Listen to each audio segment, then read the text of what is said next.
Hey everybody, my name is Jedediah Bracey. I'm the editorial director for the IAPP here at the lovely Cosmopolitan Hotel in Las Vegas, Nevada. And I'm here with our excellent Pubs team staff all the way down there. I have Ryan Chiavetta, our associate editor, Angelique Carson, our reporter extraordinaire, editor for the Privacy Advisor and podcast, how would we say it? Podcast I call myself a host. Hostess with the mostess. Yeah, I don't serve baked goods or drinks, but host. And last but not least, our staff writer, Joe DeBall.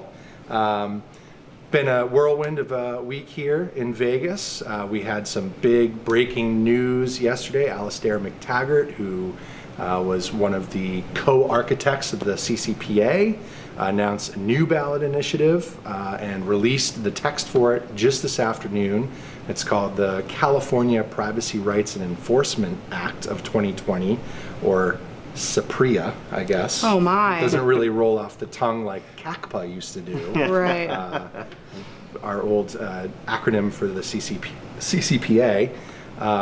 But that's big news, and it was great to have him here on stage during our keynote session. Dominique Shelton-Leipzig and Travis LeBlanc of the Privacy and Civil Liberties Oversight Board, and Stacy Schesser. Very hard to say. Yeah. Of the California Attorney General's office. Had a really good conversation this afternoon or this morning about this new initiative, as well as the forthcoming AG rulemaking that's going to be coming out in October. So lots going on. Of course, beyond that, we had lots of practical topics here, from data subject access requests, ad tech, what's going on with location data. We had an update from Latin America, all kinds of really great stuff going on here. Angelique, I'm going to toss this up to you. What stuck out to you? I know you're going to be reporting on this new initiative. What stuck out to you these last couple days? Yeah, I mean, I think the big thing, certainly, and it was kind of a cool opportunity for us here at the IAPP, was having Alastair here the day after he dropped this bombshell, which has everyone buzzing, of course, just while we're all in the midst of trying to figure out what the final version of the CCPA looks like and what we need to do as companies to start to get compliant with that. Now all of a sudden we're contending with the prospect of something that could be even more difficult to comply with and stringent. So I haven't actually looked at the text of, I've been calling it CCPA version 2.0, but I knew that at some point it would be, the true name would be revealed. So it'll be interesting to dive deep. But it was cool having those four sort of rock stars on the stage, and you could almost sense a little bit of tension, I think, between Stacy Schesser, very difficult, and Alastair, because she actually said she feels like she's at the AG's office. They're sort of playing 3D chess with Alastair. Every time they make a move, he makes a counter move. But she did say that the AG's office is going to stay laser focused on the task at hand, which is to promulgate the regulations under the CCPA and to help to enforce it. I thought Travis LeBlanc made a really good point that we put out a survey recently with OneTrust that found that 2% of companies are basically ready for a CCPA. Travis actually said, talking to people at the conference, I think it's probably even less than that. And he said, despite that, if you're a company with a big trove of data, if you're a household brand, really whoever you are, but especially for those companies, you really need to be doing your best to at least try and comply. Because even though the AG's office isn't going to start enforcement actions until July of 2020, they can actually enforce retroactively back to January 1st, 2020, when the law comes into force. So, and there's city and municipalities have some rights. Some power, yeah. So it was a really fascinating, dynamic talk, and I thought some really great perspectives, and nice to have to hear it from the horse's mouth. Alastair did say that there's a mandatory 35-day comment period on the new version, the new Citizens Initiative, and he does want to hear from people. He did mention that he is pro-business, and we hear that from him frequently, and he's trying to walk that middle line of reasonableness between protecting consumers who are more than ever calling for their privacy rights and allowing business to flourish. He did note, that he could have, I think, as sort of defending himself, he could have put a private right of action into the first version of the CCPA, and he didn't, because he didn't think that was fair. So it'll be interesting to see how people weigh in, and I think we're going to be grappling with what this new version of the CCPA looks like for many months to come. Yeah, you can definitely expect us to be working in that in the coming weeks. Like I said, the text just came out. It's 51 pages. If you follow @DailyDashboard on Twitter, you can find it there, and we'll definitely be having more content on that tomorrow in the coming weeks, so definitely stay tuned for that. Beyond CCPA, it's not all just CCPA here. Ryan, what did you see this week? Well, you say it's beyond CCPA. It's what I'm talking about is still going to tie a lot into CCPA, which is data subject access requests are just, they're popping up in almost every session, even if they're not necessarily about data subject access requests. There's still a lot of questions that people have about the best way to handle them. I went to one of the sessions on DSARs yesterday, and it was a packed room. Everybody's asking a ton of questions about whether they should have an intermediary to handle data subject access requests, whether they should build their own solution or find one of the many tech vendors that take on that capability, how much of that process should be automated and the considerations around that, and verifying the people making the requests based on the research that came out of DEF CON a couple months ago. And some of the vendors on our exhibit floor are starting to try to solve that problem because it's one that will continue to go on. Just real quickly mention what that DEF CON research was. So a researcher from Oxford University posed as his girlfriend to try and get as much information about her as possible, and it opened up a lot of eyes to some loopholes that could be found with the data subject access requests. He was able to get some of her information from companies. There's still a lot to go about it. I mean, it popped up in a session about reporting to the board. It popped up in the Latin American session as use cases.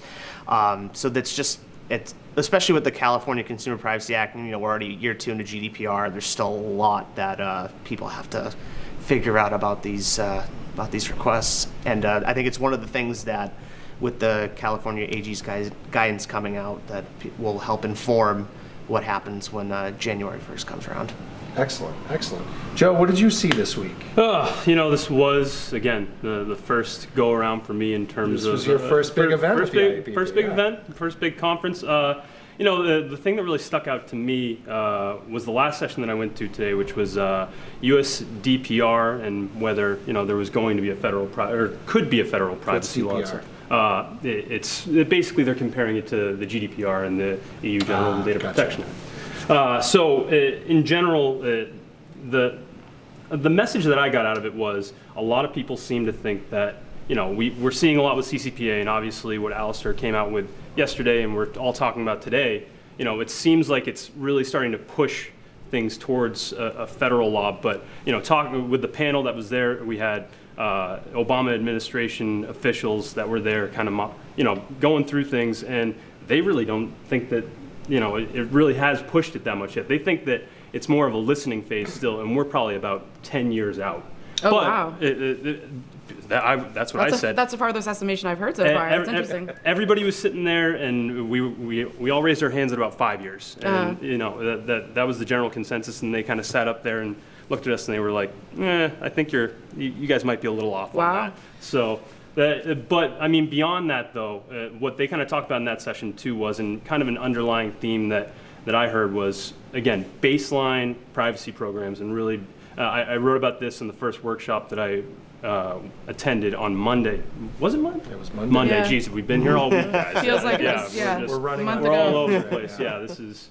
But yeah, no. In that workshop, it talked about really trying to get a privacy program going on baseline principles that can kind of, again, extend out and be able to, instead of having to really overhaul with different legislation that comes out, you're able to really instead just kind of tweak things as it goes. And, that's what really they talked about in that final session today when they're talking about a federal law, which is, it might be foggy in a sense, but overall, you can kind of prepare yourself by just kind of getting that baseline program set. Lay the groundwork, yeah. Yes. Did you want to carry on that? No, I mean, it's interesting to hear 10 years. I'm based in DC, and as you guys know, and I frequently hear 3 years, but I do think that seems like optimistic, because we just have such a tough time in Congress with any conversation in general. So I would also be sort of surprised if we push something through within 3 years. At the same time, I'd love to see some action on that. I'd love to stop writing about the if and when and just start writing about here it is. But yeah, we'll see. Two countervailing forces at play here, it seems. On the one hand, the political realities of DC right now. Right. We're starting an impeachment process, and we're going into a presidential election next year. So Right. there's a lot of uncertainty there, Yeah. one thing. But at the same time, with Alastair's new ballot initiative, this might put pressure on industry to really ramp up maybe some more lobbying or more efforts in DC to maybe, trump this, maybe I shouldn't use that word, this California legislation and try and get something out of Washington. So it'll be interesting to see how those kind of countervailing forces play out in the coming years. But I agree, I think it's hard to imagine a federal law in the next year or two. Yeah. So to be determined there, right? Yeah. What else stuck out to all of you, Angelique? We had a really great session today. I always get super nervous when it's me moderating a panel. I don't know why, but I will never get over that, I don't think. But we had a great panel today. Ryan actually came and reported on it, so we'll have a story on that this week, which will be great. But I've been hearing from a lot of privacy professionals that they've been struggling a little bit to find jobs from really qualified, talented people that I interact with in DC, have the pleasure of interacting with in DC. So we wanted to have a discussion about what are companies looking for? Are those expectations realistic? Should you apply for that job even though you don't check every single box? Should you kind of go for something that seems a little bit out of your reach? Strategies for having solid interviews. So we had a representative from the public policy team at Facebook. We had a job recruiter who works in the privacy and recruiting space who told us that privacy is his hottest industry to recruit for right now of all the industries. And then we also had Callie Schroeder, who is a good friend of ours, a former Weston fellow at the IAPP, who recently went through the job search, the very frustrating process of job search, and could provide that perspective. So we had a really nice conversation about, from kind of those three diverse perspectives, about how to approach getting your next and hopefully best gig, and had some really great audience participation, some real practical questions, and some takeaways about making sure your LinkedIn profile is updated and being prepared for that question. Specifically, the Facebook representative was saying, the question that he often asks people is, what's one thing we've done wrong? And that you should go in, and I think that probably applies to any job you're applying for anywhere. You should go in knowing the company, knowing what public steps they've taken or maybe missteps, and having an answer for that. So I thought it was a really robust conversation that we had, a good session. Hopefully people came away with some ideas about how to approach their next gig in the privacy industry. Great. Yeah. Certainly a universal thing, just even in any industry. I felt myself going back to coming out of college and being like, oh man, how do you get all this experience and how do you get your foot in the door? And right. I think it's such a new industry that these issues are coming up, but I think that they're going to be solved quicker because of the need that people need for these people to. Right, you're going to have to start letting people in the door and training them up eventually because there's such great need for them in the marketplace. One of the things I noticed this week, I don't know if you all experienced this as you talk to people here attending here, was it seemed to be a lot of new faces, a lot of first-time conference attendees, a lot of folks kind of finding their way into privacy. I talked to a few different attendees who have kind of come into privacy through security, which I thought was interesting. So I don't know if any of you found that this week as well. Just a lot of crossover, I felt like, too. Again, you're sitting here and you're saying, you think of an IAPP conference and it kind of comes back to the privacy angle, but you're seeing a diverse amount of people from different branches that are trying to bridge the gap in some departments, which I thought was kind of interesting. And again, the age limit as well. I mean, there wasn't, you're seeing people of all ages trying to get this. It's not an older crowd, it's not a younger crowd. Everyone is trying to get behind this. Yeah, and that's one of the things that Callie Schroeder on the panel today was saying, was that it kind of works to her advantage sometimes when she's applying for jobs, because everyone pretty much has the same amount of experience with CCPA readiness, right? Because like it's only been alive for a couple of years, and sort of the same thing with the GDPR. So if you're coming into the market as a newbie, like a lot of people are grappling with all of these new regulations, and so you can kind of be competitive even if you are a fresh face, you know? Excellent. Yeah. I happened to lead a panel on Tuesday talking to some journalists, which was pretty interesting. We had Kashmir Hill, who also spoke on our keynote stage today, and it was really interesting to hear her talk about her experience quitting the big 5 tech companies, Google, Microsoft, Facebook, Apple, and Amazon. And she said Amazon was the hardest by far for her to quit. And we also, on this panel earlier, had Alex Kingsbury, the editor of the Privacy Project, the New York Times opinion page that's really exploring different privacy issues throughout the world, and Joseph Cox, who is a reporter for Motherboard and Vice, talking about how they're reporting on privacy. These are really complex issues that all of you, our members, are dealing with.